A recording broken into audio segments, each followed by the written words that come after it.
तो हेलो दोस्तों, कैसे हो सब लोग। उम्मीद करते हो सब लोग बढ़िया होंगे। तो मैजिक एम्बर के इस नए चैप्टर में आप लोगों को स्वागत है। और भाई क्या ही दिन कल आ गया कि आप मानो रिकप चैनल पर भी खुद का प्रेजेंस दिखाना पड़ेगा। तो मैं फिर भी खुद की तरफ से जितना हो सके उतना कोशिश कर रहा हूँ। तो चलो ये सब बकवास छोड़ के मेन वीडियो की तरफ आगे बढ़ते हैं। ड्रैगन एंसेस्टर बड़े आराम से बोलता है, रिलैक्स बच्चा, उसका सोल्यूशन मैंने पहले ही सोच रखा है। लेकिन यही इस प्लान की दूसरी सबसे बड़ी प्रॉब्लम भी है। फिर वो बोलता है, अगर तुम्हें वो पावर चाहिए तो तुम्हें वर्ल्ड विंड टनल तक जाना होगा और वहां एक ड्राइंग अरे लगाना होगा। ये सुनते ही जुआओ फैन पूरी तरह चौंक जाता है। वो बोलता है, वर्ल्ड विंड टनल, ये आखिर है क्या चीज? तब ड्रैगन एंसेस्टर धीरे धीरे समझाने लगता है, देखो, ये असल में हेवन एंड अर्थ की विंड केव है और यही एक प्रूफ भी है कि चाहे हेवनली सॉवरेन कितना भी महान क्यों ना हो, वो अभी भी सिर्फ सॉवरेन स्टेज में ही, क्योंकि उसने जो मॉर्टल डोमेन बनाया है वो एक छोटी दुनिया जैसा है। लेकिन हर दुनिया की एक कमजोरी होती है और इस दुनिया की कमजोरी है वर्ल्ड विंड टनल। असल में ये टनल सीक्रेट डोमेन से जुड़े ही हुई है। ये सुनकर जुओफान के दिमाग में तुरंत एक थॉट आता है, मतलब क्या इस रास्ते से सीक्रेट डोमेन तक पहुंचा जा सकता है? लेकिन ड्रैगन एंसेस्टर तुरंत सिर हिलाता है, काश ऐसा होता। ये टनल बस एक नेचुरल केव है, यहाँ से मुश्किल से थोड़ी स्पिरिचुअल एनर्जी गुजर पाती है, लेकिन इंसान इस रास्ते से सीक्रेट डोमेन वापस नहीं जा सकता। हम इसका इस्तेमाल सिर्फ एक चीज के लिए कर सकते हैं, एनर्जी। फिर ड्रैगन एंसेस्टर पूरा मैकेनिज्म समझाता है। असल में सीक्रेट डोमेन की स्पिरिचुअल एनर्जी बहुत ज्यादा पावरफुल है, उसे मॉर्टल डोमेन में सीप करना चाहिए था, लेकिन मॉर्टल डोमेन का बैरियर उसे दबा देता है। इसलिए वो एनर्जी एक जगह जमा होने लगती है और धीरे धीरे एक अजीब एनर्जी पॉकेट बना लेती है, जैसे कि इन्फर्नल गॉर्ज, जहां ड्रैगन एंसेस्टर कैद है, वो भी इसी विंड टनल की वजह से बना हुआ पॉकेट डायमेंशन है। और इसी तरह अल्टीमेट क्लैरिटी सेक्टर की सीक्रेट ट्रेल भी एक विंड टनल के ऊपर बनी। वहां स्पिरिचुअल एनर्जी इतनी डेंस होती है कि वहां के डिसाइपल्स बहुत जल्दी एनलाइटेंड हो जाते हैं और आसानी से ताइजी डोमेन सोल बना लेते हैं। ये सुनते ही जुओफान शॉक होकर बोलता है, रुको, मतलब अगर ऐसा है तो क्या हम इस टनल के जरिए सीक्रेट डोमेन तक पहुंच सकते हैं? ड्रैगन एंसेस्टर हल्का सा हंसता है, नहीं बच्चा, इतना आसान नहीं है, ये बस एनर्जी का रास्ता है, लोगों का नहीं। फिर वो प्लान समझाता है, हमें करना बस इतना है कि वहां ड्राइंग अरे लगाना है और उस अरे की मदद से सीक्रेट डोमेन की एनर्जी खींचनी है। जब वो एनर्जी हमारे फॉर्मेशन में आएगी तो उसी पावर से हम मॉर्टल डोमेन का बैरियर तोड़ पाएंगे। लेकिन यहाँ भी एक प्रॉब्लम है, ये वर्ल्ड विंड टनल्स कई जगहों पर अजीब अजीब पॉकेट्स बना चुके हैं। कुछ जगहें कल्टीवेशन के लिए हेवन जैसी हैं, तो कुछ जगहें बिल्कुल नरक, जहां इंसान तो क्या, जानवर भी जिंदा नहीं रह सकते। और सबसे बड़ी प्रॉब्लम, इन सभी जगहों पर किसी ना किसी पावरफुल फैक्शन का कंट्रोल है। मतलब अगर तुम्हें वहां अरे लगाना है तो तुम्हें ना सिर्फ वहां के एनवायरनमेंट से लड़ना होगा, बल्कि उन रूलर्स से भी भिड़ना पड़ेगा जो उन जगहों को कंट्रोल करते हैं। ये सुनकर जुओफान गंभीर होकर सिर हिलाता है। फिर वो बोलता है, अगर पावर सोर्स मिल गया तो रिकॉइल अरे बनाना पॉसिबल है, लेकिन प्रॉब्लम ये है, इतनी बड़ी मॉर्टल डोमेन में मैं ये विंड टनल्स ढूंढूं कैसे? क्या मैं पूरी दुनिया में पागलों की तरह दौड़ता रहूं? ये सुनकर ड्रैगन एंसेस्टर मुस्कुराता है और बोलता है, रिलैक्स, ये प्रॉब्लम भी मैंने सॉल्व कर दी है। जब इन्फर्नल गॉज पांचों लैंड्स के ऊपर घूम रहा था और मैं उस पागल पर्पल लाइटनिंग की मार झेल रहा था, तब भी मैंने इन विंड टनल की लोकेशन का अंदाजा लगाया था, कम से कम 7 या 8 जगह। इतना कहकर ड्रैगन एंसेस्टर अपना पंजा उठाता है और अपने नाखून से जुआओ फैन के माथे को छू देता है। अचानक एक चमकदार लहर निकलती है और अगले ही पल जुआओ फैन के दिमाग में एक रफ मैप बन जाता है जिसमें 7-8 डाउटफुल पॉइंट्स मार्क्ड थे। जुआओ फैन पहले तो शॉक हो जाता है, लेकिन फिर वो सिर पकड़कर बैठ जाता है और बोलता है, ड्रैगन एंसेस्टर, ये कैसा नक्शा है? यहाँ कुछ साफ दिखाई ही नहीं दे रहा, ना पहाड़, ना जंगल, ना मैदान, बस 8 बिंदु बना दिए। मैं इनकी एग्जैक्ट लोकेशन कैसे ढूंढूं? ये सुनकर ड्रैगन एंसेस्टर थोड़ा शर्मिंदा होकर गुर्राता है, अबे बच्चे, मैं इन्फर्नल गॉज में कैद था, लगातार पर्पल लाइटनिंग की मार खा रहा था, बाहर की दुनिया देख भी नहीं सकता था, फिर भी मैंने लोकेशन का अंदाजा लगाया और ये स्केच बनाया, और तू अभी भी कंप्लेन कर रहा है? फिर वो समझाता है, जब तुम इन जगहों के पास पहुंचोगे तो वहां जरूर कोई सीक्रेट पॉकेट रेल मिलेगा या फिर कोई बहुत आइसोलेटेड जगह, वही होगी वर्ल्ड विंड टनल की लोकेशन। जुओफान गहरी सांस लेकर सिर हिलाता है। तभी ड्रैगन एंसेस्टर मजाक में बोलता है, अरे बच्चे, तू 9 सेरेनिटीज का सक्सेसर है, अब ड्राइंग अरे लगाना भी क्या मैं ही सिखाऊं? जुआओ फैन तुरंत बोलता है, नहीं, मुझे पता है कैसे करना है, बस मुझे बाहर भेज दो, मैं अभी से काम शुरू करता हूँ। ड्रैगन एंसेस्टर मुस्कुराता है, गलती तुम्हारी नहीं, हमारी है, क्योंकि हम सब एक ही नाव में बैठे हैं। जुआओ फैन भी सिर हिलाता है। फिर ड्रैगन एंसेस्टर अपने पंजे से स्पेस में एक पोर्टल खोल देता है। जुआओ फैन जाने ही वाला कि अचानक उसे कुछ याद आता है, रुको,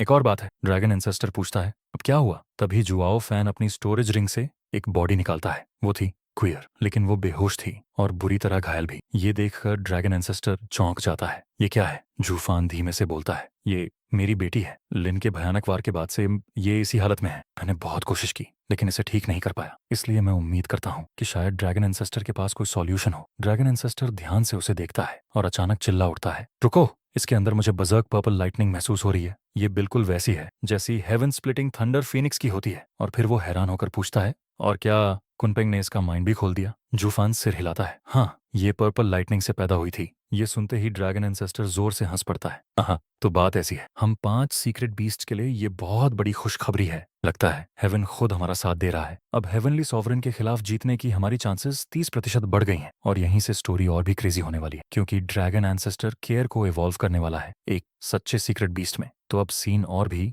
ज्यादा इंटरेस्टिंग हो जाता है। ड्रैगन एंसेस्टर की फायर से केयर की बॉडी पूरी तरह ट्रांसफॉर्म होने वाली थी, ताकि वो भी बाकी 5 सीक्रेट बीस्ट्स की तरह एक असली सीक्रेट बीस्ट बन सके। लेकिन तभी जो फैन अचानक कुछ सोचकर शॉक हो जाता है। वो खुद की तरफ इशारा करते हुए ड्रैगन एंसेस्टर से कहता है, रुको, अगर ऐसा है तो मेरे बारे में क्या? मेरे पास तो अब सिर्फ 2 तरह की फायर नहीं है जो तुम लोगों के पास है। ये सुनकर ड्रैगन एंसेस्टर कुछ सेकंड के लिए उसे घूरता है और फिर हंसकर बोलता है, तुम 9 सेरेनिटीज की क्रिएशन हो। तुम खुद एक अजीब प्राणी हो। सच कहूं तो तुम आखिर हो क्या, ये तुम खुद भी नहीं जानते। तो मैं कैसे बताऊं? लेकिन अंदर ही अंदर ड्रैगन एंसेस्टर सोच रहा था, साला, इस बच्चे की बॉडी स्ट्रक्चर तो इतनी अजीब और पावरफुल है कि मुझे भी उससे जलन होने लगी है। तभी अचानक गोल्डन फ्लेम का एक जबरदस्त एक्सप्लोजन होता है। जुओफान तुरंत क्वेयर की तरफ देखता है। वहां क्यूर की बॉडी से गोल्डन फायर की एनर्जी बाहर निकलने लगती है। वो एनर्जी इतनी वायलेंट थी कि चारों तरफ एक मैसिव फायर वॉर्टेक्स बन जाता है। उस वॉर्टेक्स के बीच क्यूर दोनों फ्लेम्स को एक साथ मिक्स करने लगती है। ये देखकर जुआओ फैन भी हैरान रह जाता है। ड्रैगन एंसेस्टर भी चुपचाप उस ट्रांसफॉर्मेशन को देख रहा था। और जैसे ही दोनों फ्लेम्स पूरी तरह मर्ज होती हैं, बूम, एक जबरदस्त ब्लास्ट होता है। और उसी ब्लास्ट के बीच क्वेयर अचानक एक ह्यूमन बॉडी में ट्रांसफॉर्म हो जाती। दोनों फ्लेम्स को कंट्रोल करके उसने अपनी ह्यूमन फॉर्म बना ली। अब वहां एक छोटा सा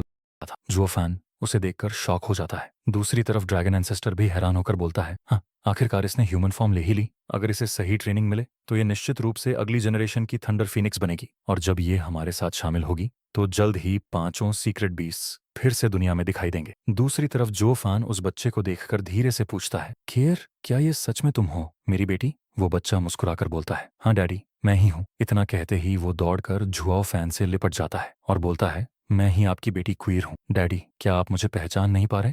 जुआओ फैन उसे देखकर हल्का सा मुस्कुराता है और कहता है, अब तो तुम्हें पहचानना मुश्किल हो गया है। सच कहूं, अगर चॉइस होती तो मैं तुम्हें पुराने थंडर स्काईलार्क फॉर्म में ही देखना पसंद करता। ये सुनकर क्यूर थोड़ा कंफ्यूज होकर पूछती है, ऐसा क्यों? अब तो मेरे पास ह्यूमन बॉडी भी है। अब मैं सच में आपकी बेटी बन सकती हूँ। जुआओ फैन हल्की सांस लेकर बोलता है, तुम अभी समझ नहीं पाओगी। फिर वो उसके सिर पर हाथ रखकर कहता है, इस फॉर्म में आने का मतलब है तुम अब एक सीक्रेट बीस्ट बन चुकी हो। और इसका मतलब है अब तुम भी हेवनली सोवेरेन की दुश्मन बन गई हो। और ये रास्ता शायद सिर्फ मौत की तरफ जाता है। ये सुनकर क्वियर पूछती है, अगर आप नहीं चाहते थे कि मैं इवॉल्व करूं तो आपने मेरी मदद क्यों की? जुओफान उदास होकर कहता है, ये फैसला मेरे हाथ में नहीं था। तभी पीछे से ड्रैगन एंसेस्टर बोलता है, सही कहा उसने। अगर ये मना भी करता तो भी मैं ऐसा ही करता, क्योंकि अब हमें युद्ध के लिए ताकत चाहिए। जब 5 सीक्रेट बीस्ट्स एक साथ आएंगे तभी उनकी असली शक्ति दिखाई देगी, क्योंकि हम में से कोई भी अकेले हेवनली सोवेरेन को नहीं हरा सकता। फिर वो जुआओ फैन से कहता है, अब से मैं इस दूसरी जनरेशन की थंडर फीनिक्स को ट्रेन करूंगा ताकि इसकी असली ताकत बाहर आ सके।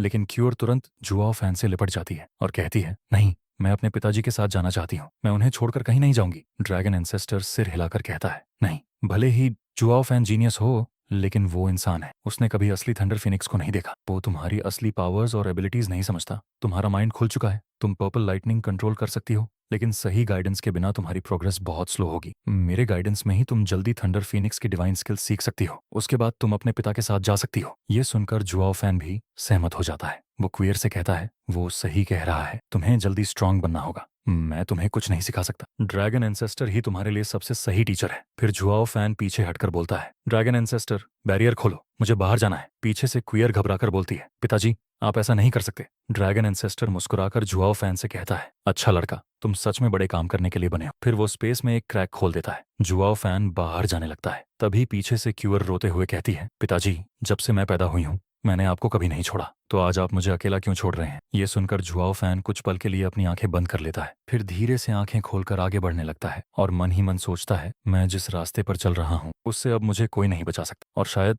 मैं किसी और को भी नहीं बचा सकता। मैं बस इतना कर सकता हूँ कि जिन लोगों की मुझे परवाह है उन्हें इस रास्ते से दूर रखूं। अब मुझे हर चीज का इस्तेमाल करना होगा। पांचों सीक्रेट बीस्ट भी मेरी तरह ही एक ही नाव में सवार हैं, लेकिन मैं नहीं चाहता कि मेरी बेटी मेरी तरह दर्द झेले। इस लड़ाई को अब मुझे अकेले ही लड़ना होगा। इतना सोचकर जुआओ फैन उस डायमेंशन क्रैक से बाहर निकल जाता है। पीछे से क्यूर रोते हुए पुकारती रहती है, पिताजी, और धीरे धीरे वो क्रैक भी बंद हो जाता है और जुआओ फैन और क्यूर दोनों अलग हो जाते हैं। दूसरी तरफ हमें यान दिखाई देता है जो वहां इधर उधर टहल रहा होता है। तभी अचानक वह स्पेस में बने हुए उस डायमेंशनल क्रैक को देखता है और उसी दिशा में देखने लगता है। उसी क्रैक के अंदर से जुआओ फैन बाहर आ रहा होता है। उसे देखते ही यान कहता है, ओह, तो ये तुम हो। इतना कहने के बाद वह कुछ सोचने लगता है, लेकिन तभी जुआओ फैन बिना कुछ बोले उसकी बगल से आगे निकल जाता है। यह देखकर यान काफी ज्यादा शॉक्ड हो जाता है। वह तुरंत पीछे मुड़कर जोर से कहता है, जुओ फैन, रुको, मेरी बात सुनते जाओ। यह सुनकर जुओ फैन रुकते हुए पूछता है, क्या है, तुम क्या कहना चाहते हो? तब यान थोड़ा झिझकते हुए उसके पास आता है और कहता है, मेरे मास्टर को ये सब बातें तुम्हें पहले ही बता देनी चाहिए थी। लगता है उन्होंने तुम्हें सब कुछ बता दिया है। अब जबकि हम सभी का दुश्मन एक ही है, इसीलिए हमें मिलकर काम करना चाहिए। मैंने पहले ही अल्टीमेट क्लैरिटी सेक्ट के हिडन रेल्म में एक ड्राइंग अरे लगा दिया है, लेकिन बाकी सातों वर्ल्ड विंड टनल में अरे लगाना बहुत मुश्किल है। यहाँ तक कि वेस्टर्न लैंड के दूसरे वर्ल्ड विंड टनल में भी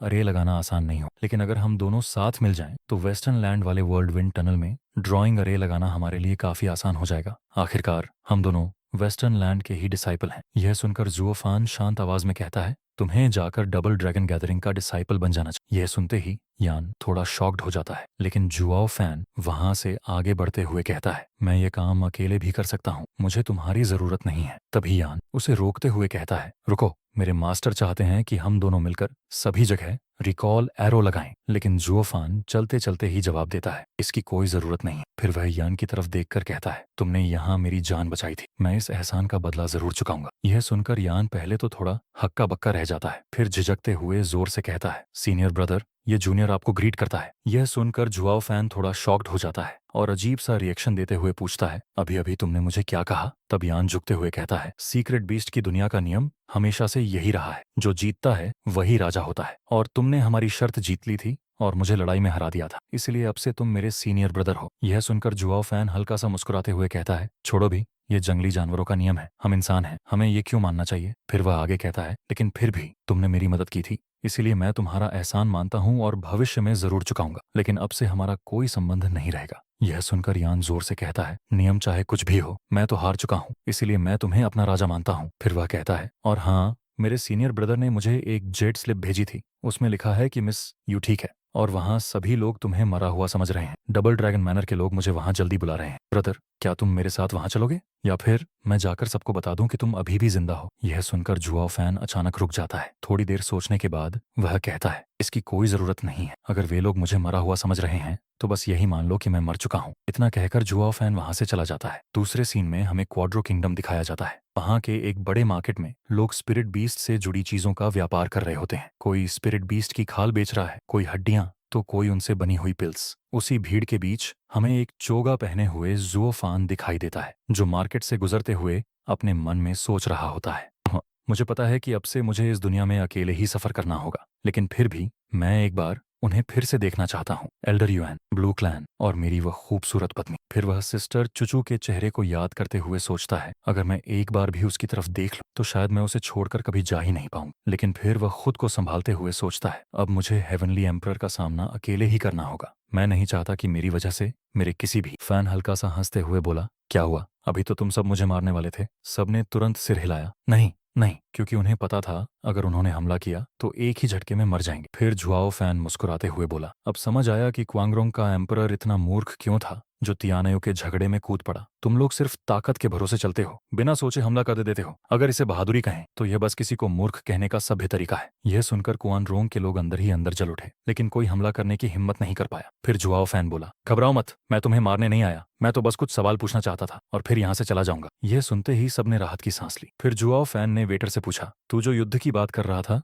वह किसके साथ हो रहा है? वेटर हैरान होकर बोला, आपको नहीं पता? जुआओ फैन गुस्से में बोला, अगर पता होता तो पूछता क्यों? तब वेटर बोला, सर, हम लोग तियानियों के साथ युद्ध कर रहे हैं। यह सुनकर जुआओ फैन चौंक गया, क्या फिर से युद्ध शुरू हो गया। वेटर बोला, लगभग 1 महीने से। सुना है हमारे एम्परर को गार्डियन सेक्ट का पूरा समर्थन मिल गया है, इसलिए उन्होंने हमारी जमीन वापस लेने की कसम खाई है। यह सुनकर जुआओ फैन गहरी सोच में डूब गया। यहाँ कुछ गड़बड़ है। क्वांगरोंग के पास इतनी ताकत नहीं कि तियानायु पर हमला कर सके, और अगर बीस्ट टमिंग सेक्ट उनका साथ दे भी रहा है तो वह सिर्फ एक सेक्ट है, जबकि तियान्यू के पास 3 गार्डियन सेक्ट हैं। मतलब पर्दे के पीछे कोई नई साजिश चल रही है। इतने में अचानक धड़ाम, रेस्टोरेंट का दरवाजा जोर से खुला। एक आदमी टेबल को लात मारते हुए अंदर आया और चिल्लाया, यहाँ का मालिक कौन है? उसके पीछे 2 हट्टे कट्टे लोग अंदर आए। उनकी कद काठी देखकर साफ पता चल रहा था कि वे पीक प्रोफाउंड हेवन स्टेज के कल्टीवेटर हैं। उन्होंने घमंड से कहा, हमारे 6 प्रिंस ने यह जगह बुक की है, इसलिए यहाँ मौजूद सभी लोग तुरंत बाहर निकल जाओ।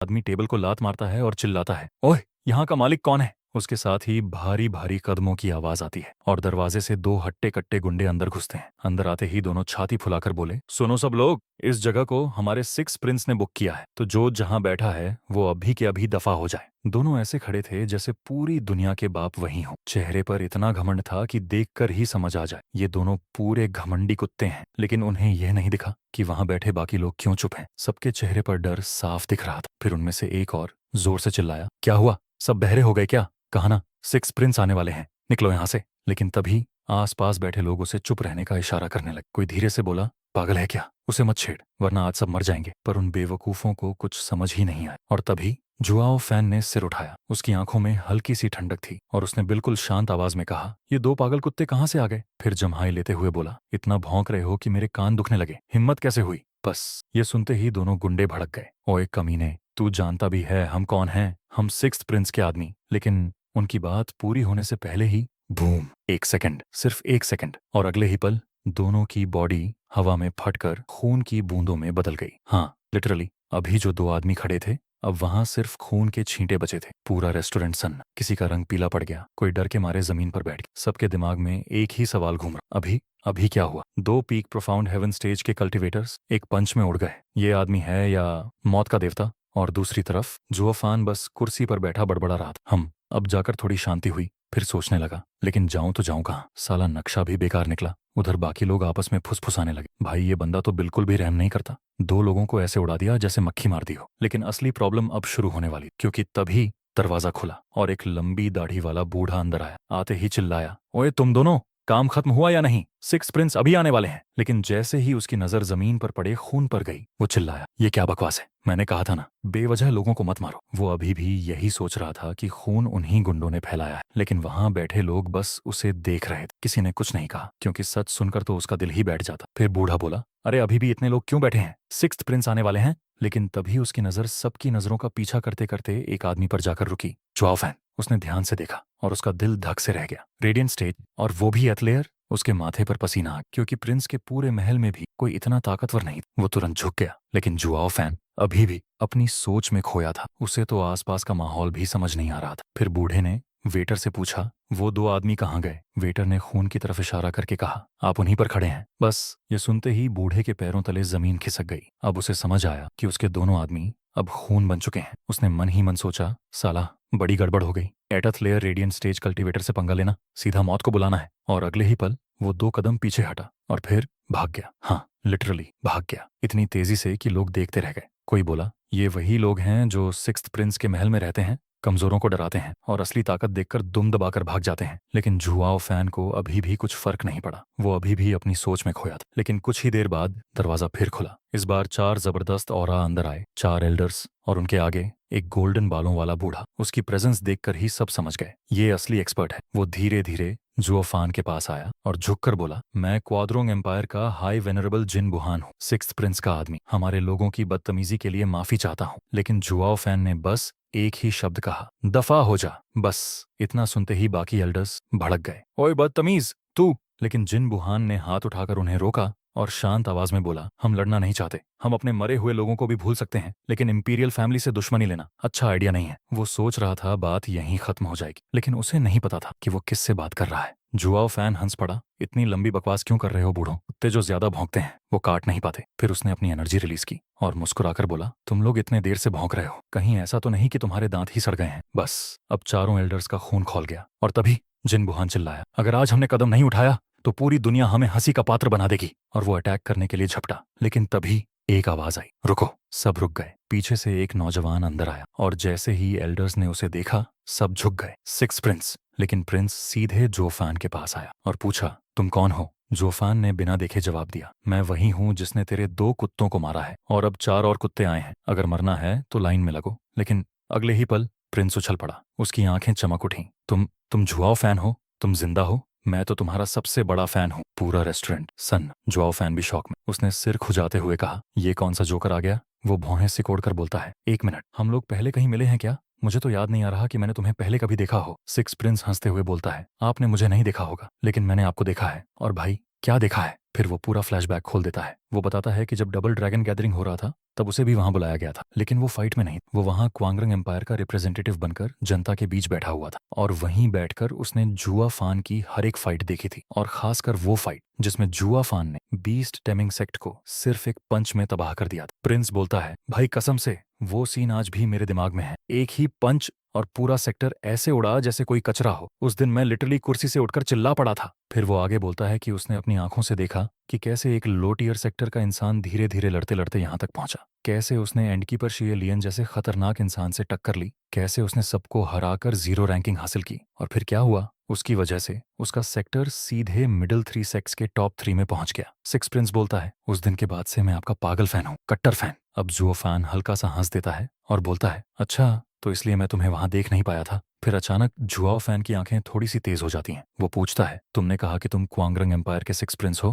प्रिंस गर्व से बोलता है, जी मास्टर जुआओ फैन, मैं सिक्स प्रिंस ही हूँ। अब यहाँ जुआओ फैन का दिमाग चालू हो जाता है। वो बोलता है, एक बात समझाओ, तुम्हारे एम्पायर का प्रोटेक्टर सेक्ट तो बीस्ट टैमिंग सेक्ट है और मैंने तो वहीं जाकर उनके सारे कैंडिडेट्स को मार दिया, उनका सेक्टर तबाह कर दिया, तो तुम्हें तो मुझसे नफरत होनी चाहिए। तुम यहाँ खुश क्यों हो रहे हो? अब जो जवाब प्रिंस देता है वो सुनकर मजा आ जाता है। प्रिंस गुस्से में बोलता है, कौन सा बीस्ट टेमिंग सेक्ट? वो सारे के सारे हरामखोर हैं। वो बताता है कि नाम के लिए वो लोग प्रोटेक्टर हैं, लेकिन असल में वो क्वानरोंग एम्पायर को ही लूटते रहते हैं। उनके डिसाइपल आते हैं, लड़कियां उठाकर ले जाते हैं, खाना लूट लेते हैं और जब मन करता है तब यहाँ आकर दादागिरी दिखाते हैं। प्रिंस बोलता है, हम सब उनसे तंग आ चुके हैं, लेकिन वो हमसे ज्यादा ताकतवर हैं, इसलिए मजबूरी में सर झुकाना पड़ता है। फिर वो मुस्कुराकर बोलता है, लेकिन जिस दिन आपने उन्हें पंच मारकर उड़ाया उस दिन तो मैं खुशी से पागल हो गया था। और सिर्फ वो ही नहीं, पूरा क्वानरोंग एम्पायर खुश था कि बीस्ट टैमिंग सेक्ट के कैंडिडेट्स मर गए। जुआओ फैन हाथ हिलाते हुए बोलता है, ठीक है, इतना भी ओवर मत करो, मैंने कुछ खास नहीं किया। फिर वो इधर उधर देखता है और बोलता है, लेकिन एक बात है, तुम्हारे सेक्टर के लोग भी कुछ कम बदमाश नहीं लगते। प्रिंस तुरंत सिर झुकाकर माफी मांगता है। वो बोलता है, माफ कीजिए मास्टर,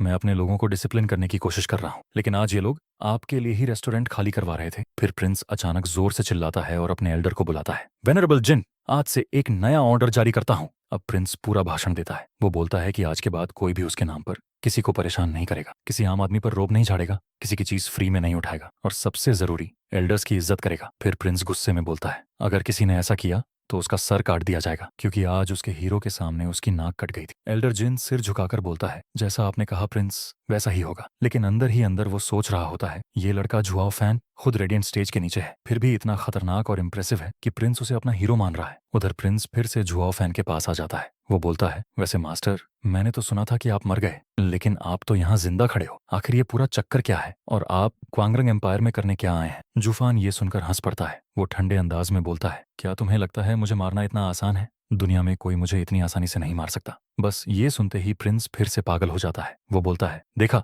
इसी एटीट्यूड की वजह से मैं आपका फैन हूँ। आपको अपने ऊपर इतना कॉन्फिडेंस है कि चाहे कितनी भी आर्मीज आ जाए या कोई डिवाइन लॉर्ड ही क्यों ना आ जाए, आप फिर भी सरवाइव कर जाओगे। अब जोफान मन ही मन सोचता है, ये बच्चा कहीं मेरी मुसीबत ना बन जाए। फिर जोफान बोलता है, ठीक है, अगर तुम्हें और कुछ नहीं कहना तो मैं चलता हूँ। मैं यहाँ एक खास चीज ढूंढने आया था, लेकिन लगता नहीं वो मुझे यहाँ मिलेगी। जैसे ही वो जाने लगता है, सिक्स प्रिंस तुरंत बोलता है, रुको मास्टर जुआओ फैन, मुझे लगता है आप कुछ ढूंढ रहे हैं और मैं इस पूरे इलाके को बहुत अच्छे से जानता हूँ। बताइए आपको क्या चाहिए? अब जुआओ फैन रुक जाता है और सोचता है, ये इंपीरियल फैमिली से है, इसके पास पूरी लैंड का मैप होगा, मतलब अगर यहाँ कोई अजीब या खतरनाक जगह है तो इसकी जानकारी इसे जरूर होगी। फिर जुआफान पूछता है, यहाँ कोई ऐसी जगह है क्या जहाँ कोई स्ट्रेंज फेनोमेनन हो, कोई बहुत अजीब जगह, बहुत खतरनाक जगह या बहुत खूबसूरत जगह जो इस दुनिया की ना लगती हो? प्रिंस थोड़ी देर सोचता है, फिर अचानक उसकी आंखें चमक उठती हैं। वो बोलता है, हाँ, एक जगह है और वो सिर्फ मेरे पास है। प्रिंस बताता है कि पहले उसके पिता वहां मैनर बनाना चाहते थे, लेकिन उसने रिक्वेस्ट करके वो जगह अपने नाम करवा ली और अब वहां उसका खुद का पैलेस है। प्रिंस गर्व से बोलता है, उस जगह को देखने का हक सिर्फ मेरे पास है। यहाँ तक कि अगर मेरे पिता,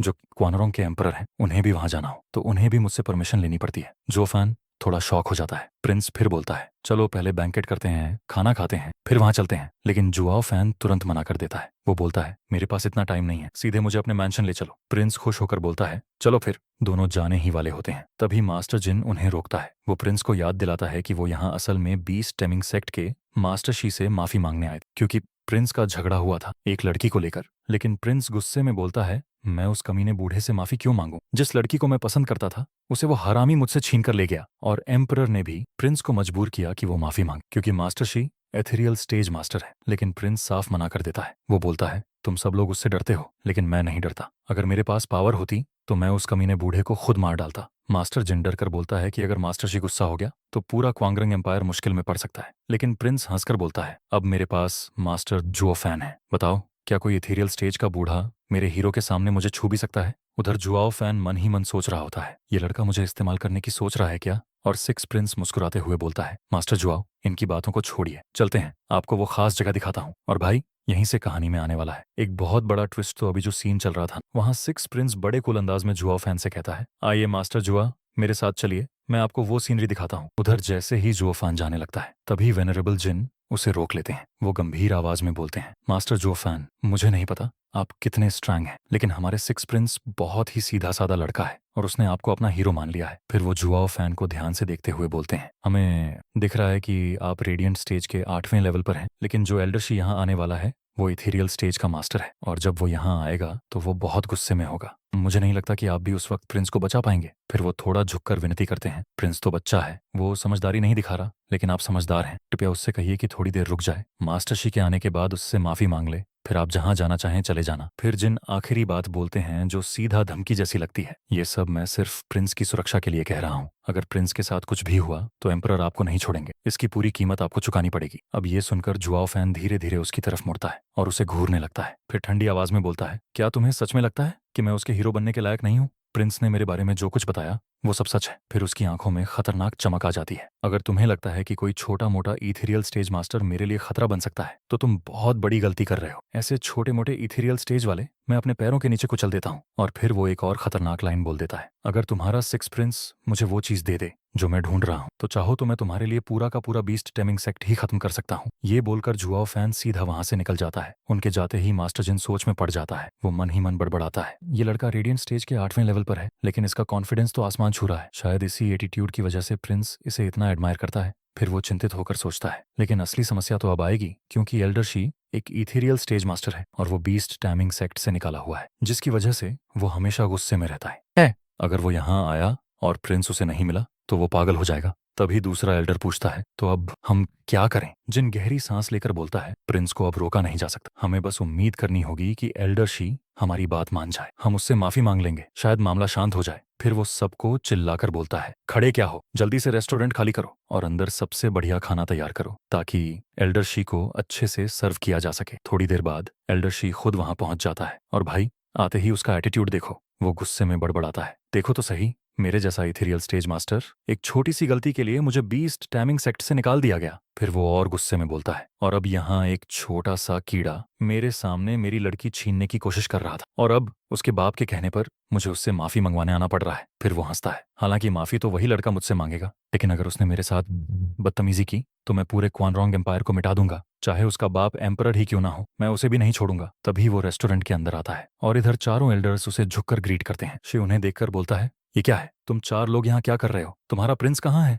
जिन जल्दी से झूठ बोलता है, प्रिंस की तबीयत ठीक नहीं है इसलिए वो नहीं आ पाए, कृपया अंदर आइए, खाना खाइए, हम आपसे माफी मांगते हैं। बस ये सुनते ही मास्टर शी का पारा फट जाता है। वो बिना कुछ बोले अपनी सोल प्रेशर छोड़ देता है और एक ही झटके में चारों एल्डर्स को हवा में उछाल देता है। चारों बुरी तरह घायल होकर जमीन पर गिरते हैं। शी दहाड़ते हुए बोलता है, अपनी बकवास बंद करो, अब मेरे पास उस सिक्स प्रिंस को छोड़ने की कोई वजह नहीं है, मैं उसे खुद अपने हाथों से मारूंगा और अगर उसका बाप बीच में आया तो एम्परर को भी मार डालूंगा। और ये बोलकर वो सीधे सिक्स प्रिंस के पैलेस की तरफ उड़ जाता है। इधर मास्टर जिन घबराकर बोलता है, ये तो बहुत बुरा हो गया, वो प्रिंस के पैलेस जा रहा है, वो वहां जुआओ फैन और प्रिंस दोनों को मार देगा। दूसरा एल्डर तुरंत बोलता है, शांत हो जाओ, प्रिंस अभी अपने दूसरे पैलेस में है, वो मेन मैंशन में नहीं है। हमारे पास थोड़ा समय है, चलो जल्दी से पैलेस चलते हैं। और प्रिंस को बोलते हैं कि वो तुरंत एम्परर के पास चला जाए। सीन कट होता है और अब दिखाया जाता है प्रिंस का दूसरा पैलेस। सिक्स प्रिंस जुआओ फैन को बड़ी इज्जत के साथ अंदर लेकर आता है। इस तरफ आइए मास्टर जुआओ। बाहर खड़े गार्ड्स आपस में फुसफुसा रहे होते हैं। एक गार्ड बोलता है, ये क्या, हमारा प्रिंस तो अपने बाप की भी इतनी इज्जत नहीं करता,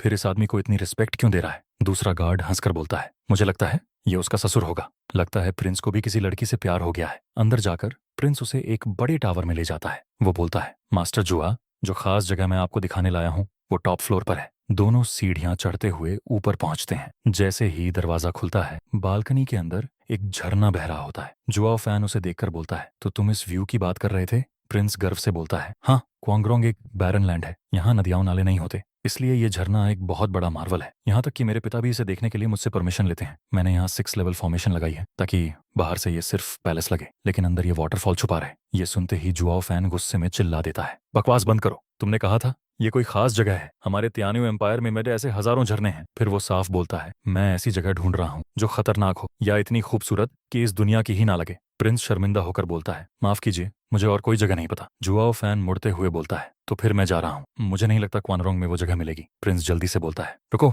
अगर कोई जानता होगा तो वो मेरे बिग ब्रदर होंगे। जुआओ फैन पूछता है, कौन बिग ब्रदर। प्रिंस जवाब देता है, क्वानरोंग का क्राउन प्रिंस, उसे ऐसी जगहों के बारे में बहुत नॉलेज है। जुआओ फैन सोचकर बोलता है, ठीक है, फिर उसके पास चलते हैं। लेकिन तभी दरवाजा जोर से खुलता है। घायल एल्डर्स अंदर घुसते हैं और चिल्लाते हैं, सिक्स प्रिंस जल्दी भागिए, एल्डर शी आपको मारने आ रहा है। प्रिंस हैरान होकर पूछता है, तुम लोगों की ये हालत किसने की। एल्डर बोलता है, उसी कमीने ने। जब उसे पता चला कि आप उससे माफी मांगने नहीं आए तो वो गुस्से में आपके मेन मैंशन की तरफ निकल गया। वो आपको मारने आ रहा है। बात सुनकर भड़क जाता है। वो गुस्से में बोलता है, क्या बकवास कर रहे हो तुम लोग। तुम चाहते हो कि मैं जाकर छुप जाऊं। मैं क्यों छुपूं। हम कब तक इस हरामी बीस्ट टेमिंग सेक्ट के कुत्तों से डरते रहेंगे। फिर वो और गुस्से में बोलता है, वैसे भी उस कमीने एल्डर शी को तो सेक्टर से निकाल दिया गया है। अब वक्त आ चुका है उसके सामने खड़े होने का और उसे हमारे क्वानरोंग से भी बाहर फेंकने का। लेकिन मास्टर जिन सिर हिलाकर बोलता है, प्रिंस बात इतनी आसान नहीं है। हाँ, उसे और उसके 2 साथियों को सेक्टर से निकाला गया था, लेकिन वो फिर भी इथेरियल स्टेज मास्टर्स हैं और इथेरियल स्टेज वाले लोग पावर हाउसेस होते हैं। फिर जिन एक कड़वी सच्चाई बोल देता है, हमारे पूरे क्वानरोंग एम्पायर में एक भी इथेरियल स्टेज मास्टर नहीं, यहाँ तक कि हमारे एम्परर भी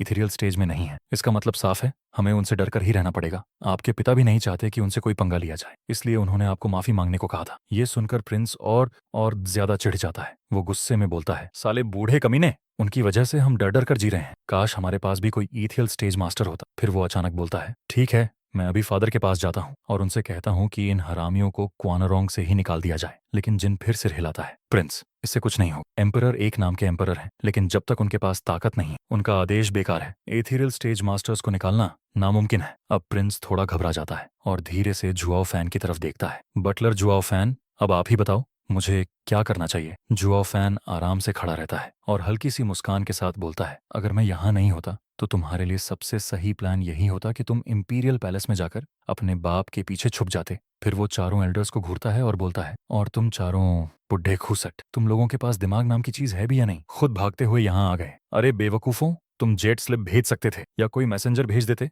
और खुद इंपीरियल पैलेस जाकर मदद मांग लेते, लेकिन नहीं, डर के मारे सीधे यहाँ दौड़ आए। मास्टर जिन शर्मिंदा होकर बोलता है, सच कहूं तो हमें ये ख्याल ही नहीं आया। सिक्स प्रिंस फिर जल्दी से पूछता है, लेकिन बटलर जुओ फैन, अब मैं क्या करूं। जुओ फैन थोड़ा सोचने का नाटक करता है। प्रिंस को लगता है कि अब कोई महान प्लान मिलेगा, लेकिन जुओ फैन बोलता है, मुझे अपने क्राउन प्रिंस के पास ले चलो, अपने बिग ब्रदर के पास, और उसके बाद तुम जाकर इंपीरियल पैलेस में छुप जाना। और ये बोलते वक्त जुआओ फैन के चेहरे पर एक डेमोनिक स्माइल होती है। एक एल्डर तुरंत चिल्ला पड़ता है, ये क्या बकवास है। प्रिंस तुम्हें अपना हीरो मानते हैं और तुम उसे डरपोक सलाह दे रहे हो। हमें लगा था तुम कहोगे, जब तक मैं यहाँ हूँ तुम्हें डरने की जरूरत नहीं, लेकिन तुम तो उसे कह रहे हो जाकर छुप जाओ। जुआओ फैन कंधे उचकाकर बोलता है, हाँ हाँ ठीक है, तुम लोग प्रिंस को लेकर इंपीरियल पैलेस भाग जाओ, मैं क्राउन प्रिंस से मिल लेता हूँ। उसका पैलेस ढूंढना मुश्किल नहीं होगा, आखिर वो क्राउन प्रिंस है। तभी सिक्स प्रिंस भागकर उसके पीछे जाता है। नहीं बटलर जुओ फैन, मैं आपके साथ जाऊंगा। फिर वो एल्डर्स पर चिल्लाता है, तुम लोग अपनी बकवास बंद करो, मेरा हीरो यहाँ है। जब जुओ फैन यहाँ है तो मुझे किसी एल्डर शी से डरने की जरूरत नहीं। और जैसे ही वो लोग बाहर निकलते हैं, ऊपर आसमान से एक आवाज आती है, तो आखिरकार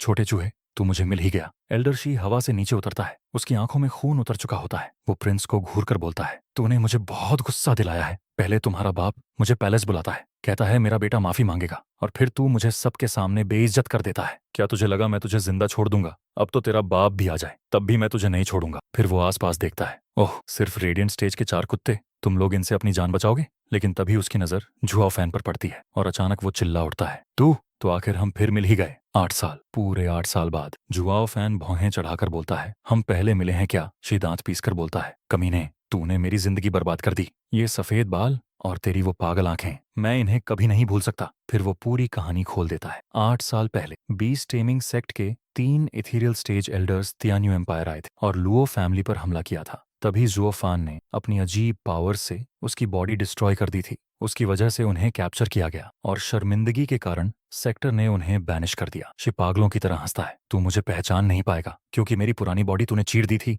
अब मैं नई बॉडी में हूँ। लेकिन आज आखिरकार बदला लेने का दिन आ गया। जुआओ फैन सिर खुजलाकर बोलता है, ओह, अब याद आया, तू वही हरामी बूढ़ा है जिसकी स्किन मैंने चीरकर फेंक दी थी। सिक्स प्रिंस घबराकर बोलता है, बटलर जुआफान, अब तो आप भी इस झमेले में फंस गए हैं। इधर मास्टर जिन मन ही मन सोच रहा होता है, क्या फर्क पड़ेगा, हम पांचों डिएंट स्टेज वाले मिलकर भी एथेरियल स्टेज मास्टर को खरोंच तक नहीं लगा सकते। लेकिन जुआओ फैन मुस्कुराता है, तुम सही कह रहे हो, और अब ये हरामी मेरा भी दुश्मन है और मैं अपने दुश्मनों पर दया नहीं करता। पहले कर चुका हूँ और उसकी कीमत चुका चुका हूँ। अचानक जुआओ फैन अपनी पावर रिलीज करता है। पूरा माहौल कांप उठता है। एल्डर शी घबरा जाता है, ये क्या, ये तो सिर्फ रेडिएंट स्टेज का लड़का है, फिर मुझे इतना डर क्यों लग रहा है। अगले ही पल आई ऑफ द वॉइड एक्टिवेट होती है। जुआओ फैन एक झटके में उसके पीछे पहुंच जाता है और फिर अपने किलिन आर्म से धाड़ एक जोरदार मुक्का मारता है। दीवार टूट जाती है, भयानक धमाका होता है और एल्डर शी हवा में उड़ जाता है। चारों एल्डर्स दंग रह जाते हैं, जबकि सिक्स प्रिंस खुशी से पागल हो रहा होता है क्योंकि उसने पहले भी जुओफान की ये ताकत देखी हुई है।